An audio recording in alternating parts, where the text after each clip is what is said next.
Hello everyone, this is Abhinav Rai. Today we are going to discuss about block diagram of thermal power station. जैसा कि हमने पहले class में discussion किया था कि थर्मल पावर स्टेशन में क्या क्या चीज़ें लगी होती हैं, आपसे बहुत सारे क्वेश्चन पूछे जा सकते हैं। जैसे कि सबसे पहला क्वेश्चन ये हो सकता है कि आप किन्हीं 10 पार्ट्स का नाम बताएं जो कि थर्मल पावर स्टेशन में यूज़ किए जाते हैं, है ना। तो आप इजीली बता सकते हो कि कोल हैंडलिंग प्लांट है, बॉयलर है, इकोनोमाइज़र है, सुपर हीटर है, एयर प्री हीटर है, ऐश हैंडलिंग प्लांट है ना, कंडेंसर है, कूलिंग टावर है, टरबाइन है, चिमनी है, फ्लोट्स डॉट फैन है, ट्रांसफार्मर्स हैं, आइसोलेटर्स है, बस बार्स हैं, एक्साइटर्स हैं, है ना। तो यहाँ पे बहुत सारे पार्ट्स हैं जो कि थर्मल पावर स्टेशन में लगे होते हैं, ठीक है। तो अगर हम यहाँ पे चेक करते हैं तो आज की क्लास में जो है हम लोग एक एक करके अलग अलग पार्ट्स के बारे में डिस्कशन करेंगे। कुछ पार्ट्स के बारे में इस क्लास में, कुछ पार्ट्स के बारे में अगले क्लास में। ओके, तो फिर से हम लोग एक बार रिवाइज कर लेते हैं कि ये कैसे जो थर्मल पावर स्टेशन है वो कैसे काम करता है। तो हम देख सकते हैं यहाँ पे सबसे पहले क्या क्या चीज़ें हमको चाहिए होती हैं, वो सबसे मोस्ट इम्पॉर्टेंट है। जैसे कि एक बॉयलर में हमको क्या करना है, वाटर को स्टीम में चेंज करना है और पानी को भाप में चेंज करना है ना। तो वाटर को स्टीम में चेंज करने के लिए सबसे मोस्ट इम्पॉर्टेंट तो वाटर हमको चाहिए ही। स्टीम में चेंज करेंगे तो उसको हीट करना पड़ेगा, तो कोयला चाहिए। और तीसरा चीज़ एयर चाहिए। तो ये तीन चीज़ें चाहिए, हम देखें उनको कैसे यहाँ पे प्रोवाइड करते हैं। तो सबसे पहले रिवर से हम वाटर उठाते हैं, है ना। वाटर उठाने के बाद क्या करते हैं, देखिए वाटर ट्रीटमेंट चैम्बर में डालते हैं। वाटर ट्रीटमेंट चैम्बर में क्या होता है भैया, वाटर की सफाई होती है। फिर उसको फीड वाटर पंप, देखते जाइए जैसे जैसे एरो जाते जा रहा है देखते जाइए। फीड वाटर पंप, सिंपल सी बात है, घर में हम कैसे पानी को ऊपर चढ़ाते हैं टंकी में, पंप के थ्रू, उसी तरह यहाँ पे भी पंप के थ्रू पानी को क्या किया जा रहा है, एक जगह से दूसरी जगह लेके जाया जा रहा है। तो फीड वाटर पंप के थ्रू पानी जाता है आपका, देखिए कहाँ पे, सीधे जा रहा है फीड वाटर हीटर में। एकदम फीड वाटर हीटर से वो पानी निकल रहा है, क्योंकि हम क्या कर रहे हैं, पानी को थोड़ा गर्म कर रहे हैं। वो पानी जा रहा है कहाँ पे, इकोनोमाइज़र में। इकोनोमाइज़र में पानी को और हीट किया जाता है, बॉयल किया जाता है, ठीक है, कि वो बॉयलर में पहुँचने के पहले एकदम गर्म हो। तो गर्म होने से क्या होगा, वहाँ पे कम एनर्जी लगेगी उसको हीट करने में, है ना। अब क्वेश्चन ये है कि इकोनोमाइज़र में कौन उसको गर्म करता है ना। तो इकोनोमाइज़र में गर्म करता है कौन, जो बॉयलर से बची हुई गैसेस होती हैं। मैंने पिछली क्लास में भी डिस्कशन किया था फ्लू गैसेस के बारे में। बॉयलर से जो बची हुई गैसेस होती हैं वो उसको हीट करती हैं, है ना। उन गैसेस को हम लोग यूज़ कर लेते हैं सुपर हीटर, इकोनोमाइज़र और एयर प्री हीटर में। अब इकोनोमाइज़र से वो वाटर निकलता है, बॉयलर में पहुँच जाता है ना। फिर बॉयलर में हम क्या करते हैं, उसको बर्न करते हैं कोल के थ्रू, और वो स्टीम में चेंज हो जाता है। फिर वो स्टीम जाती है आपकी सुपर हीटर में। सुपर हीटर में वही फ्लू गैसेस जो कि बॉयलर में प्रेजेंट थी, उन्हीं फ्लू गैसेस से स्टीम को और हीट किया जाता है, ठीक, कि फिर उसको आगे बढ़ा के टरबाइन में दे देते हैं कि टरबाइन की ब्लेड्स को वो घुमा सके। तो टरबाइन की ब्लेड्स जैसे घूमती हैं, मेरा उसके साथ लगा हुआ अल्टरनेटर जो उसके शाफ्ट के साथ कनेक्टेड है वो भी घूमता है और बिजली बनती है ना। तो ये एक प्रोसेस है, ठीक। अब उसके बाद बॉयलर में हमको तीन चीज़ें चाहिए, हमने पहले भी डिस्कशन किया है, वाटर चाहिए, कोल चाहिए और एयर चाहिए। तो हम लोग एयर बाहर से लेते हैं, फोर्स ड्रॉट फैन के थ्रू एयर हम खींच लेते हैं। उसके बाद उसको हीट करते हैं। तो हीट किसके थ्रू किया जाता है, उन्हीं फ्लू गैसेस के थ्रू उनको हीट किया जाता है, ठीक।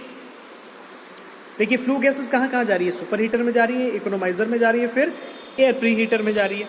अब फोर्स ड्रॉट फैन से एयर आया, एयर प्री हीटर में हीट हुआ, हॉट एयर में कन्वर्ट हुआ, फिर बॉयलर में पहुँच गया। तो ये इसका प्रोसेस हो गया।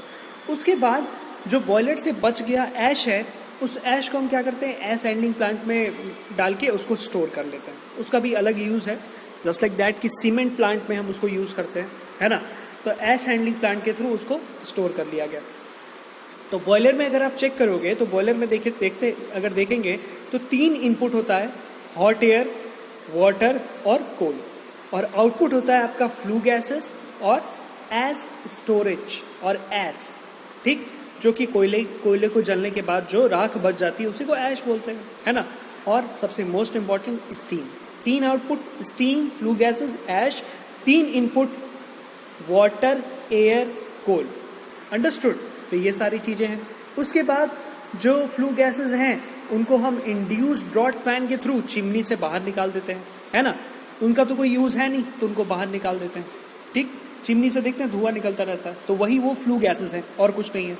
उसके बाद अगर हम चेक करते हैं कि जो स्टीम आपकी बच गई या स्टीम आपकी टरबाइन के बाद निकल रही है, टरबाइन में जाने के बाद जो स्टीम निकल रही है उसको हमको वाटर में चेंज करना होता है। तो वाटर में कहाँ पे हम चेंज करते हैं? कंडेंसर में चेंज करते हैं। देखिए, एग्जॉस्ट स्टीम जो कि टरबाइन से निकल रही है, कंडेंसर में उसको वाटर में चेंज करते हैं।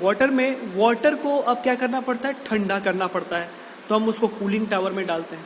कूलिंग टावर से फिर वो कंडेंसर में जाता है, फिर वो घूम के फिर से जहाँ से हमने वाटर लिया था वहीं पहुँच जाता है, मतलब कहाँ? रिवर में। तो ये पूरा एक प्रोसेस है हमको क्या? बिजली बनाने का, ठीक। उसके बाद क्या होता है? अल्टरनेटर से जो बिजली बन के निकलती है उसको हम ट्रांसफार्मर में दे देते हैं कि उसको हम स्टेप अप करके एक जगह से दूसरी जगह भेज सकें, है ना। तो ये पूरा प्रोसेस है बिजली बनाने का। अब लेकिन क्वेश्चन आपसे अलग अलग पूछे जाएंगे कि किसी एक पार्ट के बारे में पूछ दिया जाए, जस्ट लाइक दैट कि कोल एंड ऐश हैंडलिंग प्लांट क्या होता है ना। तो उसके बारे में यहाँ पे लिखा हुआ है एकदम सिंपल भाषा में कि भाई थर्मल पावर प्लांट में बहुत ह्यूज अमाउंट में कोयला लगता है। तो हम कहीं से कोयला या कोल माइंस, जहाँ पे कोल को निकाला जाता है ज़मीन से, उसको बोलते हैं क्या? Coal mines. वहाँ से हम कोयला को लेके आते हैं। किसके थ्रू लेके आते हैं? या तो रोड के थ्रू लेके आते हैं या तो रेलवे के थ्रू लेके आते हैं, है ना। अब देखिए, as a huge amount of coal is required for the generation of electricity, it is stored in cold storage plant, ठीक। तो कोल्ड स्टोरेज प्लांट में इसको क्या किया जाता है? स्टोर किया जाता है ना। पिछले क्लास में मैंने डिस्कशन भी किया था कि कितना कोयला स्टोर किया जाता है, ठीक। अब ऑब्वियस सी बात है, मान लीजिए कभी मौसम खराब हो गया, कभी कुछ हो गया, तो हम अगर स्टोर करके नहीं रखेंगे तो उस दिन पावर प्लांट चला पाएंगे? नहीं। तो इसलिए 40 दिन के बैकअप में कोयला को रखा जाता है, ठीक है। उसको डेड स्टोरेज बोलते हैं, है ना। उसके बाद देखिए, नेक्स्ट है coal obtain from mines in this form of big pieces, क्योंकि वो बहुत बड़े बड़े होते हैं, ठीक। तो अब हमको उनको क्या करना पड़ता है कि अच्छे से बर्न करने के लिए उनको पाउडर में कन्वर्ट करना पड़ता है। तो इस पाउडर में कन्वर्ट करने के प्रोसेस को बोलते हैं पल्वराइजेशन ऑफ कोल, है ना, कि हम ज़्यादा सरफेस एरिया आपको बर्न कर सके। Pulverisation is fed to the boiler fuel filling device such as a belt conveyors. अब जो बेल्ट होती हैं, मतलब एक जगह से दूसरी जगह किसी सामान को ले जाने के लिए प्लांट में, जहाँ पे पावर प्लांट है वहाँ पे हम बेल्ट का यूज़ करते हैं। तो उन बेल्ट पे उन पल्वराइज कोल को डाल के हम एक जगह से दूसरी जगह भेज देते हैं। अब वो कोल बॉयलर में जाके बर्न होता है और बर्न होके हीट पैदा करता है। अब बर्न होने के बाद कोल में बच जाती है उसकी राख, जिसको बोलते हैं ऐश। तो उसके बाद उस ऐश को हम बाहर निकाल लेते हैं। बाहर निकाल के, जैसा कि यहाँ पे देखा, कोल को बर्न करने के बाद ऐश को बाहर निकाल लिया गया। सिंपल सी बात है ना। नेक्स्ट देखते हैं भाई कि feed water and steam generating plant क्या है। अगर आपसे क्वेश्चन पूछा जाए, state the function of water feeder and steam generating plant in thermal power station, तो आप क्या लिखोगे? फीड वाटर क्या है? In a thermal power station steam is generated from the water by using of heat of combustion of coal, है ना। Combustion of कोल से जो हीट पैदा होती है उससे हम क्या करते हैं? स्टीम बनाते हैं वाटर से। तो थर्मल पावर स्टेशन ऑब्वियसली अगर ह्यूज अमाउंट ऑफ कोल चाहिए तो ह्यूज अमाउंट ऑफ वाटर भी चाहिए, है ना। requires huge amount of water. Hence, such plants should be located near the lake or river. अब ज़्यादा पानी कहाँ पे मिलेगा? या तो रिवर के पास मिलेगा या तो कोई झील होगी वहाँ पे मिलेगा, है ना। फिर लिखा है the condensate leaving condenser is used as a feed water of the boiler. Lost water in the cycle is recovered from the external source. Before feeding this water to the boiler, it is passed through the feed water heater and economizer. ठीक, common सी बात है, हम पानी यहाँ से उठा रहे हैं, देखिए ये ना फीड वाटर पंप, इसी के बारे में पूछ रहा आपसे। तो फीड वाटर पंप से हम पानी उठाते हैं। पानी उठाने के बाद उसको सबसे पहले फीड वाटर हीटर और इकोनोमाइजर के थ्रू गुजरना पड़ता है ना। तो वही चीज़ें यहाँ पे लिखी हुई हैं। Before feeding the water of the boiler, it is pass through the feed water heater and economiser. Simple सी बात है। The increase of temperature of feeding water by utilising the heat of flue gases. जो flue gases मतलब क्या, जो boiler से बची हुई गैसेस हैं, उन्हीं गैसेस का यूज करके हम वाटर को क्या करते हैं, हीट करते हैं पहले। ठीक, इससे क्या होता है कि प्लांट की एफिशिएंसी बढ़ जाती है। मतलब अगर वाटर को अगर आप पहले से ही हीट करके भेजोगे तो ऑब्वियस सी बात है कोल हमको कम लगेगा या कोयला हमको कम लगेगा बर्न करने में, है ना। पहले से ही गर्म पानी है और एकदम ठंडा पानी है, तो किसको कोयला ज़्यादा लगेगा बर्न करने में, ठंडे पानी को, है ना। तो उससे अच्छा है कि हम पानी को पहले से ही बॉयल करके भेजें। लेकिन उसको भी बॉयल करने के लिए हम किसका यूज़ कर रहे हैं, जो बॉयलर से बची हुई गैसेज हैं उनका यूज़ कर रहे हैं, है ना। तो ऑब्वियसली प्लांट की एफिशिएंसी बढ़ जाएगी। ठीक, नेक्स्ट लिखा है स्टीम वाटर प्लांट। अब आपसे क्वेश्चन अगर पूछा जाए state the function of steam generating plant in thermal power station, तो आप क्या लिखोगे, boiler is a device mean to producing steam under pressure. ठीक, स्टीम वाटर प्लांट का मतलब क्या होता है, स्टीम प्लांट या स्टीम जनरेटिंग प्लांट, जहाँ पे हम स्टीम बनाते हैं। तो स्टीम कहाँ पे बनती है भैया, बॉयलर में बनती है, तो उसी को बोलते हैं स्टीम जनरेटिंग प्लांट, है ना। तो बॉयलर एक ऐसी डिवाइस है जो कि हाई प्रेशर में स्टीम को बनाती है ना। ऑब्वियसली प्रेशर ज़्यादा रहेगा तभी तो मेरा जो फैन है वो घूम पाएगा, है ना। अब देखो नेक्स्ट लिखा है steam boilers are broadly classified into fire tube and water tube boilers. ठीक, तो दो तरीके के होते हैं हमारे स्टीम बॉयलर्स। आपके क्या क्या, फायर ट्यूब और वाटर ट्यूब, दो तरीके के हैं। Generally water tube boilers are used in electric power station. कौन सा यूज किया जाता है भैया, याद रखना है, वाटर ट्यूब बॉयलर्स। ठीक, अब क्या होता है, if hot combustion gases are restricted to inside the tubes are surrounded with water, then the boiler is known as fire tube boiler. ठीक, अब जो गैसेस हैं उनको हम रिस्ट्रिक्ट कर रहे हैं अगर ट्यूब के अंदर, तो बस ये फायर ट्यूब बॉयलर के बारे में यहाँ पे लिखा गया है। अब यहाँ पे कुछ डेटा भी दिया गया है, स्पेसिफिक डेटा अगर आप शो करोगे तो कोई आपका नंबर नहीं काट सकता। तो एकदम सिंपल भाषा में लिखा गया कि जो स्टीम हम बनाते हैं उसका प्रेशर कितना रहना चाहिए।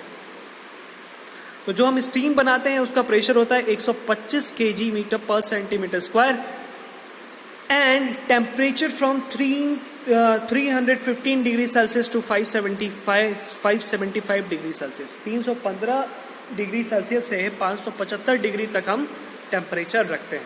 ठीक है, किसमें, बॉयलर में। और जो उसका प्रेशर होता है दैट इज द 125 kg।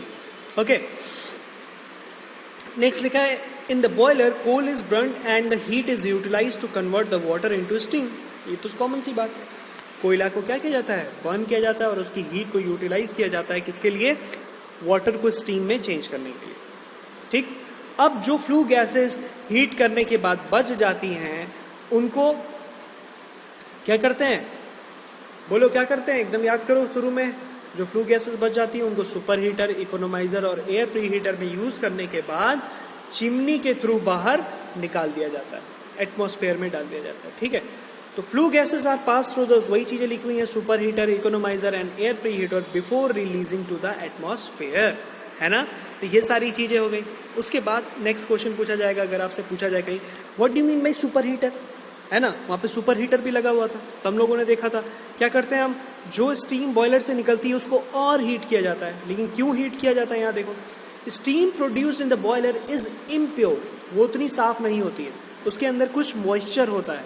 तो उस मॉइस्चर को खत्म करने के लिए हम क्या करते हैं, उसको सुपर हीट करते हैं। तो hence before supplying the wet steam to the boiler it is pass through the super heater when it is dried and super heated by the flue gases.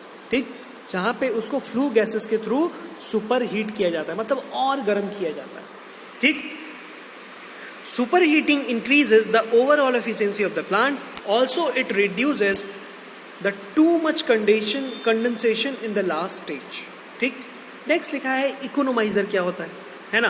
तो इकोनोमाइजर में हमने पहले ही देखा, the purpose of economizer is to heat the feed water so that it recovers a part of heat which would otherwise to lost through the flue gases.